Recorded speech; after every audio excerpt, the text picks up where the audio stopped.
India கூட்டணி கட்சியின் வேட்பாளரும் கழகத் தலைவர் அண்ணன் தளபதி அவர்களால் கழக வேட்பாளராக தேனி நாடாளுமன்றத்தில் நிறுத்தப்பட்டிருக்கின்ற அன்பு சகோதரர் தங்கத்தமிழ் சோழன் அவர்கள் பெருவாரியான வாக்கு வித்தியாசத்தில் வெற்றி பெறுவது உறுதியாகிவிட்டது. நம் கழகத் தலைவர் தளபதியினுடைய திட்டம் மக்கள் மத்தியிலே பேசப்படுகிறது. நாடாளுமன்ற தேர்தல் அறிக்கை நல்லதொரு வெற்றி வாய்ப்பை உருவாக்கியிருக்கிறது. கழகத் தலைவர் தளபதி அவருடைய சுற்றுப்பயணம் மக்கள் மத்தியிலே எழுச்சியை ஏற்பட்டிருக்கிறது. அதே நேரத்தில் இந்த தேர்தல் என்பது மத்திய ஒன்றியத்திற்குண்டான தேர்தல். பிஜேபி அரசை அப்புறப்படுத்த வேண்டும் என்று தமிழ்நாடு மட்டுமல்ல ஒட்டுமொத்த இந்திய பூகண்டமும் முனைப்போடு அந்த சிந்தனையில் இருக்கின்றது. எனவே மத்திய ஒன்றியத்தில் பிஜேபி அரசு அகற்றப்படும். தமிழ்நாட்டில் 39 நாடாளுமன்ற உறுப்பினர்கள் வெற்றி பெறுவார்கள். அதில் முக்கியமாக தேனி நாடாளுமன்ற உறுப்பினருடைய வெற்றி என்பது நம்முடைய தலைவர் தளபதி அவர்களுக்கு மிக மகிழ்ச்சியை தருகின்ற வெற்றியாக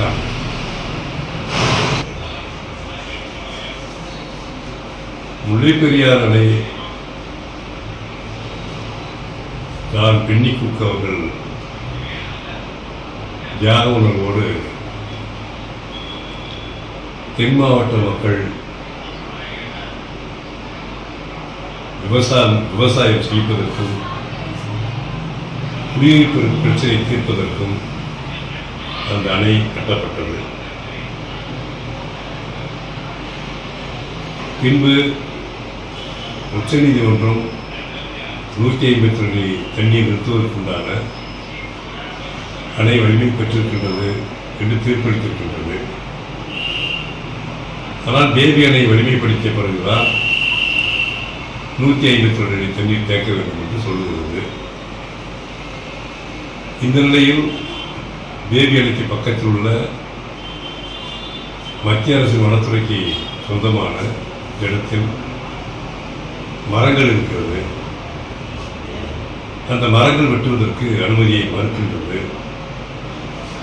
எனவே மோடி ஆட்சி அகற்றப்பட்டு இந்தியா கூட்டணி வெற்றியடைகின்ற பொழுது தேவி அணை வலிமைப்படுத்தப்படும். 152 தண்ணீர் தேக்கப்படும். விவசாய பரப்பளப்பு அதிகரிக்கப்படும். உற்பத்தி சிறக்கும். மக்கள் வாழ்வாதாரம் உறுதி செய்யும். கண்ணகி கோயில் என்பது மிக தொன்மையான பழமையான திருக்கோயிலாகும். இது தமிழ்நாட்டின் எல்லையில் உள்ள திருக்கோயில். வரலாற்று ரீதியாக, இலக்கிய ரீதியாக, சான்று ஆவணங்கள் ரீதியாக கூடலூர் பஞ்சாயத்துக்கு உட்பட்ட இடத்தில் தான் கண்ணகி கோயில் இருக்கின்றது. அது முழுமையாக சிதிலமடைந்திருக்கின்றது. தமிழ்நாட்டின் அடிவாரத்தில் அந்த மலை அடிவாரத்திலிருந்து ஏற்கனவே ஒரு சாலை பயன்படுத்தப்பட்டிருக்கின்றது. அது புதிய சாலை அமைக்க வேண்டும் என்று முன்னாள் முதல்வர் எம்ஜிஆர் காலத்திலேயே அடிக்கல் நாட்டப்பட்டது. அது கண்ணகி கோயில் பிரச்சனை என்பது இரு மாநிலங்களுக்கு உண்டான இன்டர்ஸ்டேட் பிரச்சனையாக இருக்கின்றது. ஆனால் ஆவணங்கள் எல்லாம் தமிழ்நாட்டுக்கு சொந்தம் என்றுதான் மிக தெளிவாக அந்த சுட்டி காட்டப்படுகிறது. இந்த நிலையில் நிச்சயமாக இந்தியா கூட்டணி வெற்றி பெறுகின்ற பட்சத்தில், ஆட்சி அமைக்கின்ற பட்சத்தில் மங்களதேவி என்பது ஒரு ஆன்மீக சுற்றுப்பயணத்திற்கு பொருத்தமான இடம். ரோப்கார் அமைப்பதற்கு, சுற்றுப்பயணிகளை ஈர்ப்பதற்கு மிகவும் பொருத்தமான இடம். எனவே பல்வேறு சுற்றுலா தலங்கள் தேனி மாவட்டத்தில் இருக்கின்ற சூழலில் ஆன்மீகவாதிகளுக்கு சபரிமலை, குச்சனூர், மங்களதேவியம்மன் கோட்டம் ஆகிய திருக்கோயில்கள் அவர்களுக்கு மிகவும் பயன்படும்.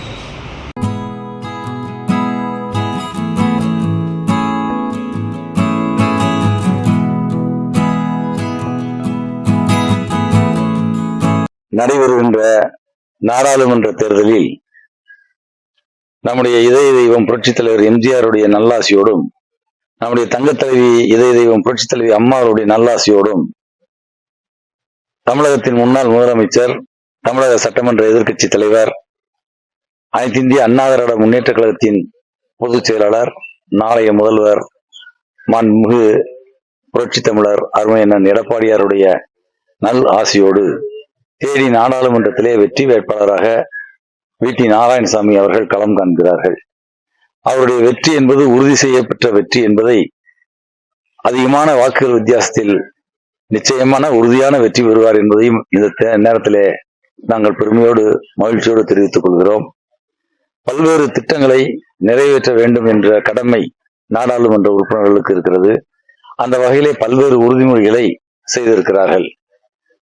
திமுக ஆட்சிக்கு வருவதற்கு முன்பாக அனைத்திந்திய அண்ணா திராவிட முன்னேற்ற கழகத்தின் ஆட்சியிலே கம்பம் தொகுதி சின்னமனூர் ஒன்றியத்திலே இருக்கிற தொட்டமான் அணை திட்டம், அது 101 கோடி ரூபாய் செலவிலே அரசாணை வெளியிடப்பட்டது என்பதையும், அதற்கு டெண்டர் விடப்பட்டது என்பதையும், ஆனால் தேர்தல் பக்கத்திலே வந்துவிட்ட சட்டமன்ற தேர்தல் நெருங்கிய காரணத்தினால் அந்த திட்டம், அந்த டெண்டர் அன்றைய தினம் நிறைவேற்றப்படவில்லை.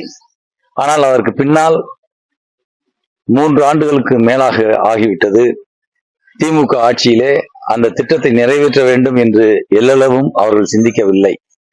இது சின்னமனூர் மக்களுடைய, சின்னமனூர் பகுதியிலே வாழ்கின்ற பல்லாயிரக்கணக்கான மக்களுடைய கனவு திட்டம்.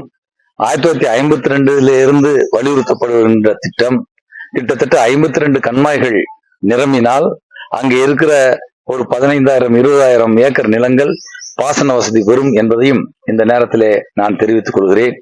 நாடாளுமன்ற வெற்றி வேட்பாளராக வெற்றி பெறுகின்ற சமயத்திலே நிச்சயமாக அழுத்தம் கொடுத்து அந்த திட்டம் விரைந்து செயல்படுத்துவதற்கு உறுதியான நடவடிக்கைகளை நம்முடைய நாடாளுமன்ற வேட்பாளர் வி.டி. நாராயணசாமி அவர்கள் எடுப்பார்கள் என்பதையும் இந்த நேரத்திலே நான் தெரிவித்துக் கொள்கிறேன். நம்முடைய பகுதியிலே குறிப்பாக தமிழ்நாட்டின் தலையாய பிரச்சனையாக இருக்கின்ற காவேரி நதிநீர் பிரச்சனை, கண்ணகி கோயில் பிரச்சனை, முல்லை பெரியாறு பிரச்சனை, கச்சத்தீவு பிரச்சனை, இலங்கை தமிழர்களுடைய பிரச்சனை எல்லாம் இருந்தாலும் கூட நம்முடைய தேனி மாவட்டத்திற்கு உட்பட்டு இருக்கிற முல்லை பெரியாறிலே 5 மாவட்ட விவசாயிகள் பயனடைகிறார்கள். மிகப்பெரிய நீர் ஆதாரமாக இருக்கிறது. பல லட்சக்கணக்கான ஏக்கர் நிலங்கள் பாசன வசதி பெறுகிறது. அதற்கு உரிய சட்ட போராட்டத்தை நடத்தி 142 அடி நிறுத்திக் கொள்ள தண்ணீரை நிறுத்திக் கொள்ளலாம் என்று நமக்கு வாங்கி கொடுத்தவர் புரட்சி தலைவி அம்மா அவர்கள்.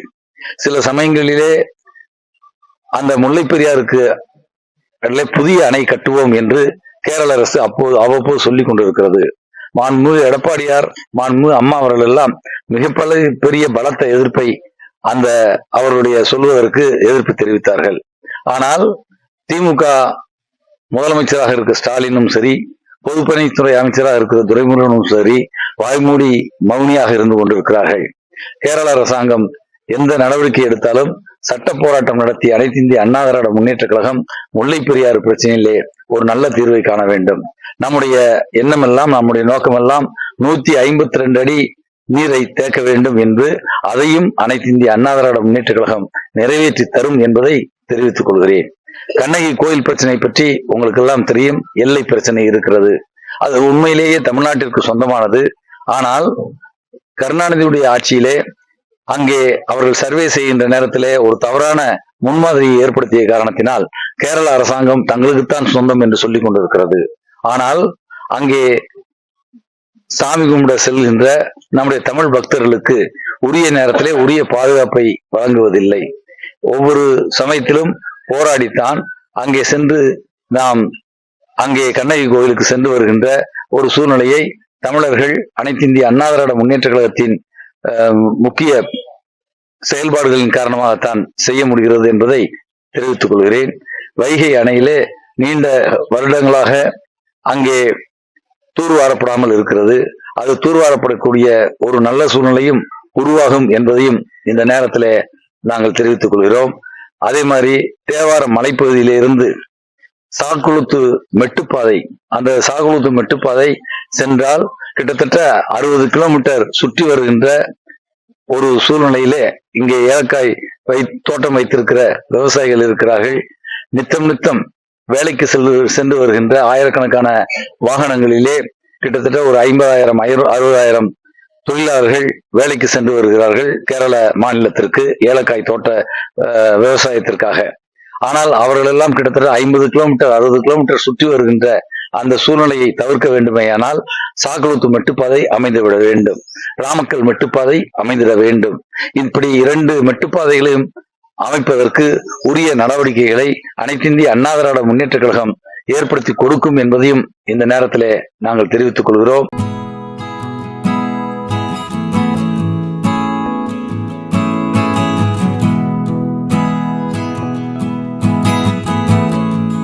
என் பேர் பா ரவிக்குமார். தேனி மாவட்டம் உத்தமபாளையம் தாலுகா சின்னமனூரை சேர்ந்தவர். நாம் தமிழர் கட்சியில் ஒரு 8 வருடங்களாக பயணித்து கொண்டிருக்கிறேன். இப்போ என்ன சொல்ல வரோம்னா, அதாவது ஒரு சில மாதங்களுக்கு முன்பு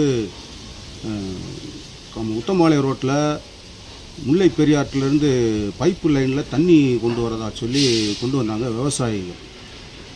முல்லை பெரியாற்றிலிருந்து தண்ணி கொண்டு வரக்கூடாதுன்னு சொல்லி மாவட்ட ஆட்சியர் மூலமாக பல போலீஸ் அதிகாரிகள் அந்த ரோடுகளை தண்ணி எடுக்கக்கூடாதுன்னு சொல்லி அவங்கள தண்ணி எடுக்கக்கூடாதுன்னு சொல்லி அனுப்பிச்சி விட்டாங்க. இப்போ நான் என்ன சொல்ல வரேன்னா, கிட்டத்தட்ட திராவிட கட்சிகள் ஒரு 40-50 ஆண்டு காலமாக ஆண்டு கொண்டு இருக்கு.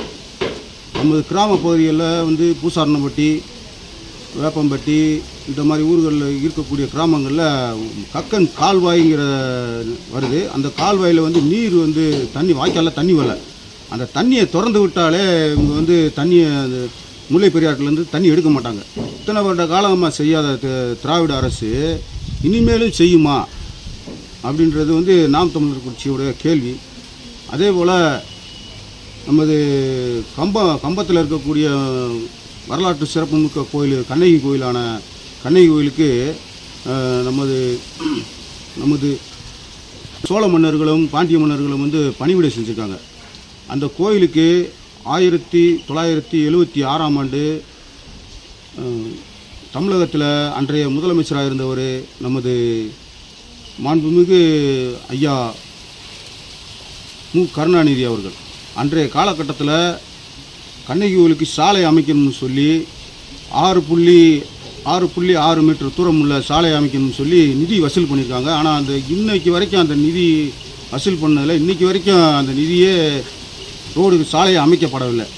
அதே போல் இன்றைக்கி அவர் முதலமைச்சராகவும் அவருடைய மகன் முதலமைச்சராகவும் இருக்கார், அவருடைய மகன் அமைச்சராகவும் இருக்கார். இன்றைக்கி அந்த இது நேரடியாக பார்க்கவும் இல்லை, அந்த வேலைகளை எதுவும் செய்ய முடியவில்லை.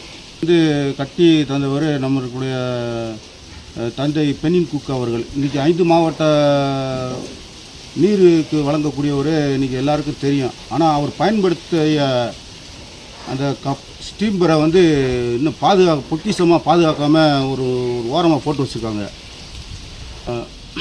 152 அடி தண்ணீரை உயர்த்தணும். இதில் இன்னும் தூர் வாரப்படவே இல்லை. இதுவும் நாம் தமிழர் கட்சியுடைய கருத்தாக முன்மொழிகிறோம். பெரியாரில் பாராளுமன்றத்தில் திராவிட கட்சிகள் போய் இந்த கோரிக்கைகளாக நிறைவேற்றலை. இன்றைய வரைக்கும் நாம் தமிழர் கட்சி வென்றுவிட்டால் இந்த கோரிக்கைகளை நாம் தமிழர் கட்சி நிறைவேற்றும்.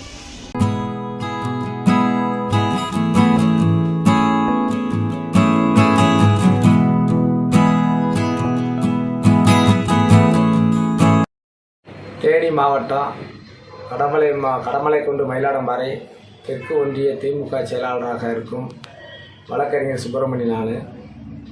எங்கள் பகுதியில் மேகமலை தும்மக்குண்டு வட்டார வன விவசாயிகள் பிரச்சனை ஒரு மிகப்பெரிய மக்களை பாதிக்கக்கூடிய பிரச்சனையாக சமீப காலமாக ஒரு 5 ஆண்டு காலத்திலே ஏற்பட்டு மக்கள் சொல்லானா துயர துன்பத்துக்கு உள்ளாக்கப்பட்டிருக்கிறார்கள்.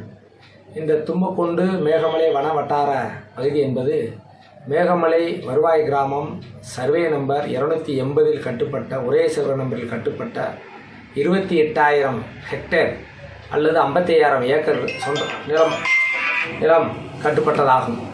இந்த நிலமானது 1919 கண்டமுனு ஜமீன்தார் காலத்தில் கட்டுப்பட்டு அவர் பொதுமக்கள் அந்த பகுதியில் விவசாயம் செய்து வரும் பொதுமக்களுக்கு செம்பு பட்டா வழங்கி அது முதல் தொடர்ந்து அந்த பகுதியிலே விவசாயம் செய்து வருகிறார்கள். மேகமலை, பொம்மராஜபுரம், இந்திரா நகர், குளிக்காடு இந்த பகுதியிலெல்லாம் 1919 கண்டமுனு ஜமீன்தார் சாமி பேனாக்கரும் அவருடைய அப்பா கண்டம கொண்டவ ராமகிருஷ்ண நாயக்கரும் பட்டா வழங்கியிருக்காங்க. கண்டம கொண்டவ ராமகிருஷ்ண நாயக்கர் 1890, 1880 வாக்கிலேயும் அந்த பகுதியில் பட்டா கொடுத்துருக்காரு. இப்படிலாம் அந்த பகுதியில் வாழ்ந்து வரும்போது 1978 அன்றைய முதலமைச்சர், தமிழ்நாடு முதலமைச்சர் எம்.ஜி. ராமச்சந்திரன் அவர்கள் முதலாக இந்த சர்வே நம்பர் 280 பகுதியில் சர்க்கார் வாரிசாக அரசு கட்டுப்பட்ட நிலமாக இருந்ததை வனப்பகுதியாக முதலே மாற்றுகிறார். வனப்பகுதி, வனநிலம், வனப்பகுதி, ஃபாரஸ்ட் லேண்டு என்று முதலாக 1978 உருவாக்குகிறார். உருவாக்கிய பின்பு அப்படி உருவாக்குவதற்கு மூல காரணமான இந்திய வனச்சட்டம் 1882 பிரகாரம் அந்த பகுதி விவசாய பொதுமக்களுக்கு நோட்டீஸ் கொடுத்து, இந்த பகுதியில் இத்தனை ஆண்டு காலமாக நீங்கள் வசித்து வருகிறீர்கள், இந்த பகுதியை வனநலமாக ஆக்கலாமா என்று அவர்களிடம், அந்த விவசாய பெருங்குடி மக்களிடம் நோட்டீஸ் கொடுத்து அவர்களுடைய பதிலை பெற்று ஆக்கியிருக்க வேண்டும். ஆனால் அன்றைய தினம் ஆட்சியாளர்கள் அவ்வாறு நோட்டீஸ் கொடுப்பதாக ஒரு ரெக்கார்டை மட்டும் தயார் செய்து கொண்டு நோட்டீஸ் கொடுத்தது போல் ஒரு ஆவணத்தை தயார் செய்து பொதுமக்களிடமோ அந்த பகுதி வன விவசாயிகளிடமோ எந்த விதமான பதிலையும் பெற்றுக்கொள்ளாமல் 1978 அது வனநிலமாக அறிவிக்கப்பட்டது. அதன் பின்பு தொடர்ந்து ரிசர்வ் ஃபாரஸ்டாக அறிவிப்பதற்கான நடைமுறைகளை செய்து வந்தார்கள். 2001 ஒரு அமெண்ட்மெண்ட் கொண்டு வந்தார்கள்.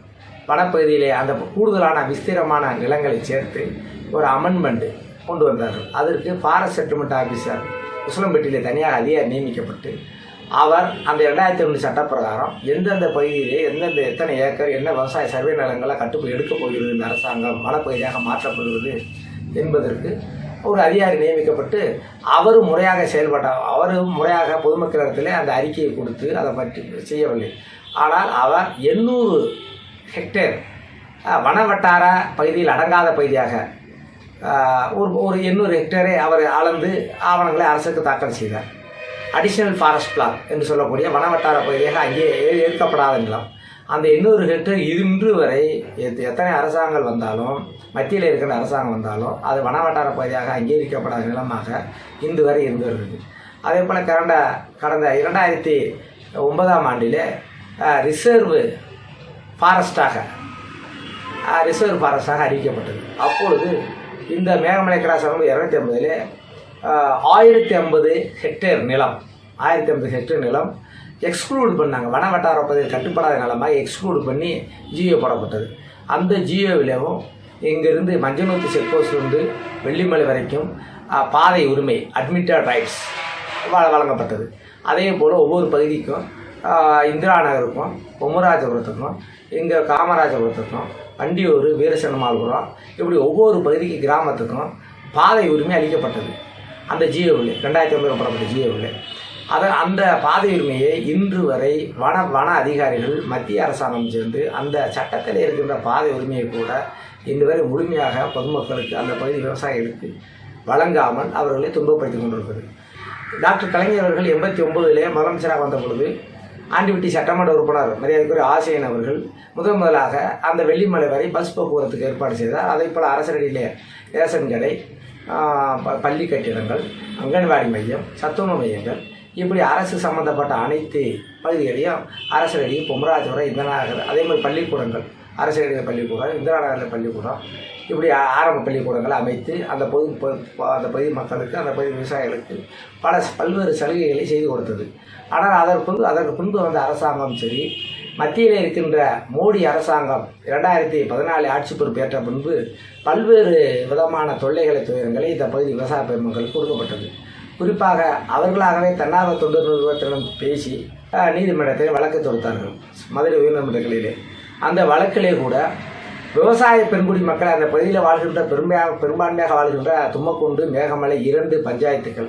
இதிலே சுமார் 15,000 மக்கள் வாழ்கிறார் இந்த பஞ்சாயத்தில். அந்த விவசாயிகளிடத்திலே கருத்து கேட்காமல் நீதிமன்றத்தில் அதிகாரிகளை மாத்திரம் பிரதிவாதியாக சேர்த்து ஒரு தீர்ப்பு வழங்கப்பட்டது. அந்த தீர்ப்பில் உடனடியாக அரசரடி, பொம்மராஜர், இந்திரா நகர் பகுதி விவசாய வைகை ஆற்று படுகை, வைகை ஆற்று உற்பத்தி பிரிவு, உற்பத்தி பகுதி என்பதால் உடனடியாக அந்த பகுதியிலிருந்து அப்புறப்படுத்த வேண்டும் என்று தீர்ப்பு வழங்கப்பட்டது.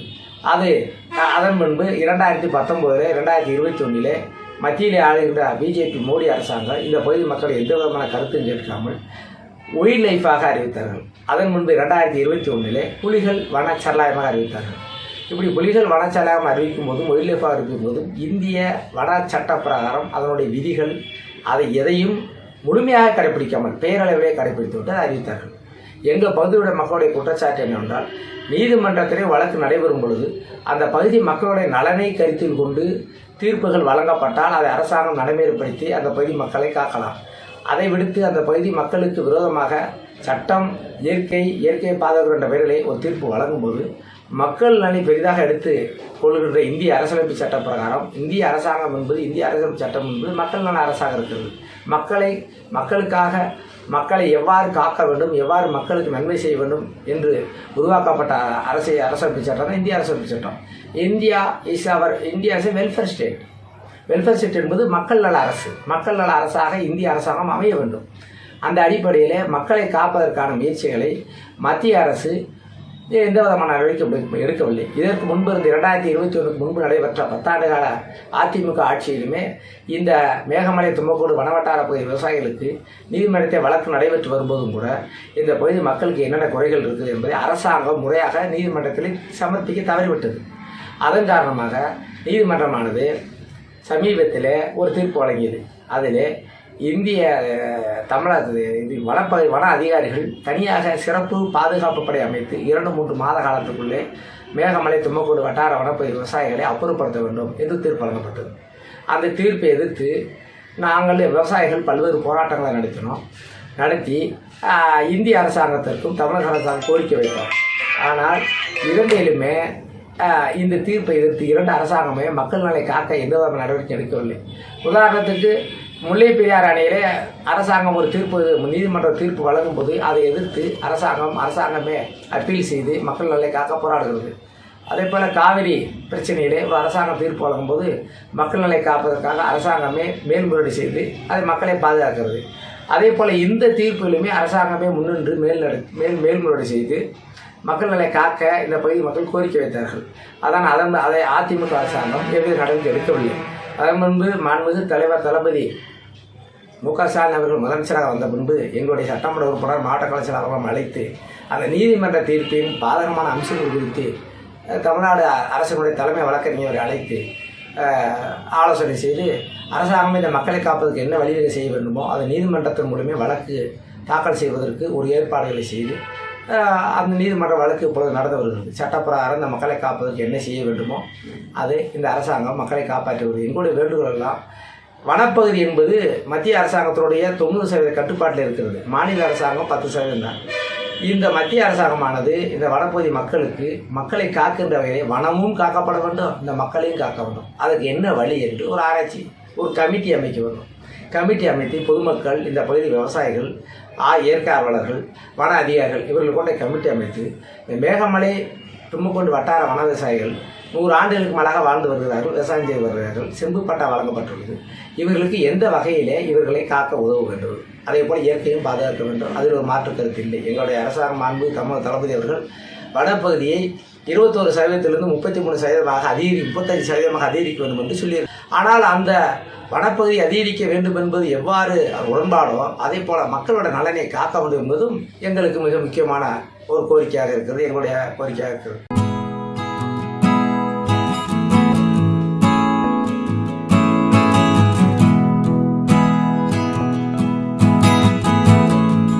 நான் நவீன் சக்தி, தேனி மாவட்ட ஊடகப் பிரிவின் மாவட்ட துணைத் தலைவர். இங்கே தேனி மாவட்டத்தோட ஹிஸ்டரி பார்த்தீங்கன்னா ஒரு 6 சட்டமன்ற தொகுதிகள் சேர்ந்து வருது. சோழவந்தான், ஆண்டிப்பட்டி, உசிலம்பட்டி, போடிநாயக்கனூர், பெரியகுளம், கம்பம், இப்படி 6 சட்டமன்ற தொகுதி சேர்ந்தது ஒரு எம்பி தொகுதி. இந்த எம்பி தொகுதியில் பார்த்தீங்கன்னா இன்னைக்கு டேட்டில் தங்கத்தமிழ் செல்வன் அப்புறம் டிடிவி அண்ணன் இவங்க 2 பேர் நிற்கிறாங்க.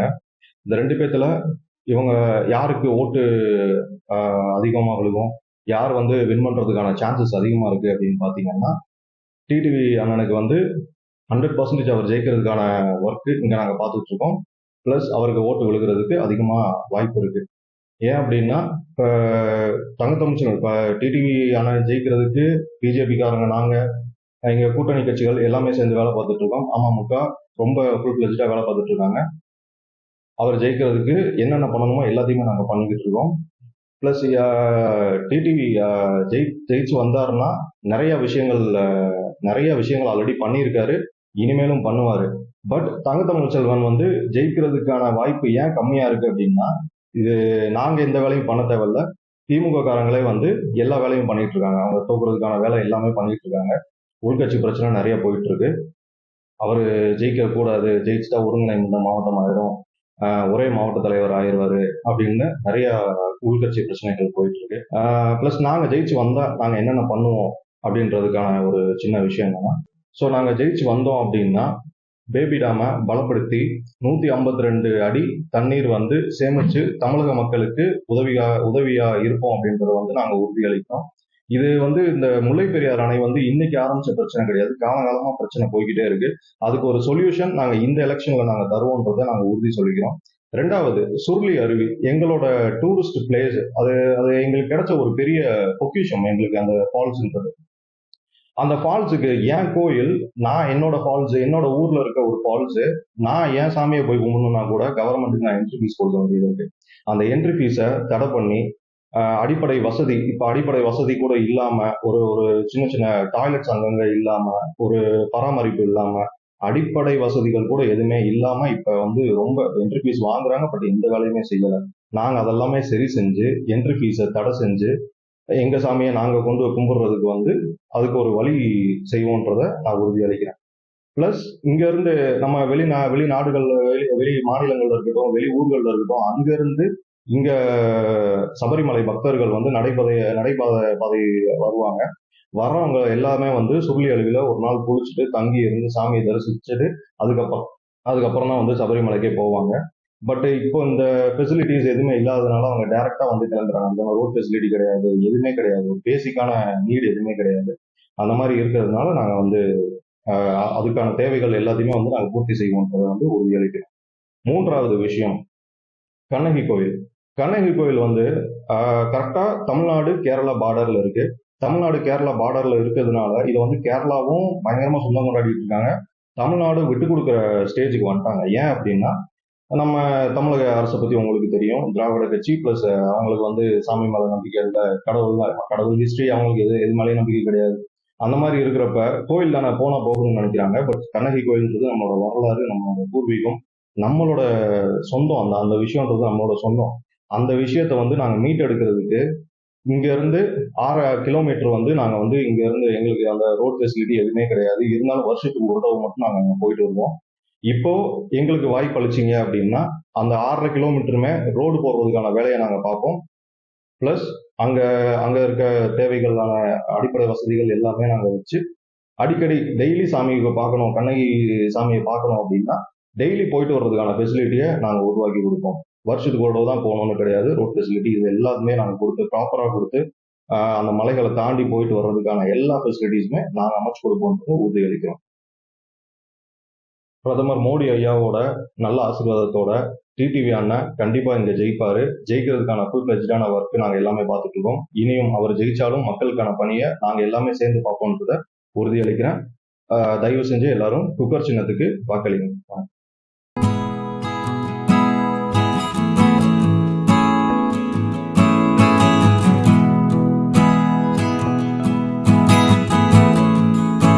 தேனி பாராளுமன்ற தொகுதிக்கு உட்பட்ட சட்டமன்ற தொகுதிகளாக மொத்தம் தேனி மாவட்டத்தை பொறுத்தவரையில் 4 சட்டமன்ற தொகுதிகளும், மதுரை மாவட்டத்தை பொறுத்தவரையில் 2 சட்டமன்ற தொகுதிகளும் சேர்ந்ததுதான் தேனி பாராளுமன்ற தொகுதி.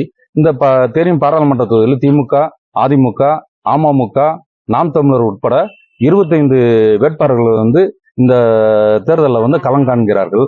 இப்பொழுது வந்து பார்த்தீங்கன்னா நம்ம வந்து தேர்தல் களத்தை தமிழன் தொலைக்காட்சி மூலமா வந்து நம்ம தேர்தல் களத்தில் எடுத்த செய்திகளின் அடிப்படையில் பார்க்கிற போது அனைத்து வேட்பாளர்களும் முன்னிறுத்தி கூறிய ஒரு முக்கியமான கோரிக்கை என்னவென்றால், முல்லைப்பெரியாறு அணைகள் 152 அடி தண்ணீர் தேக்குவதை குறித்தான ஒரு முக்கியத்துவத்தை எல்லாரும் சொல்லியிருக்கிறாங்க. அதுக்கு அடுத்தபடியாக பார்த்தீங்கன்னா, கண்ணகி கோயிலுடைய பாதைகளை சீரமைத்து கண்ணகி கோயிலை தமிழக கட்டுப்பாட்டுக்குள்ள கொண்டு வர்றதுக்கான ஒரு வாக்குறுதியும் கொடுத்திருக்கிறாங்க. இப்படி பார்த்தீங்கன்னா அனைத்து வேட்பாளர்களும் இந்த கண்ணகி கோயில், சுருளி அருவி, வைகை அணைகளை தூர்வாரி, அந்த வைகை அணையை தூர்வாரி அதனுடைய நீர்மட்டத்தை உயர்த்துவது குறித்தான இந்த முக்கியமான கோரிக்கைகளை முன்னிறுத்தி அவங்களுடைய கோரிக்கையாக வைத்திருக்கிறாங்க. இதனுடைய இப்ப தற்பொழுது பாத்தீங்கன்னா தேர்தலுடைய களம் சூடுபிடித்து எல்லாரும் வாக்கு சேகரிப்புல தீவிரமாக செயல்பட்டு கொண்டிருக்கிறார்கள். இந்த சூழ்நிலை இப்பொழுது நம்முடைய தமிழ் தொலைக்காட்சி சார்பில் நம்ம தேர்தல் களம் குறித்தான நிறைய விஷயங்களை சேகரித்து இருக்கிறோம். இது குறித்தான வெற்றி வாய்ப்பு யாருக்கு உள்ளது என்பதை நாம் பொறுத்திருந்து பார்ப்போம். தமிழன் தொலைக்காட்சி செய்திகளுக்காக தேனியிலிருந்து ஒளிப்பதிவாளர் சங்கிலியுடன் தேனி மாவட்ட செய்தியாளர் ஜீவரத்னம்.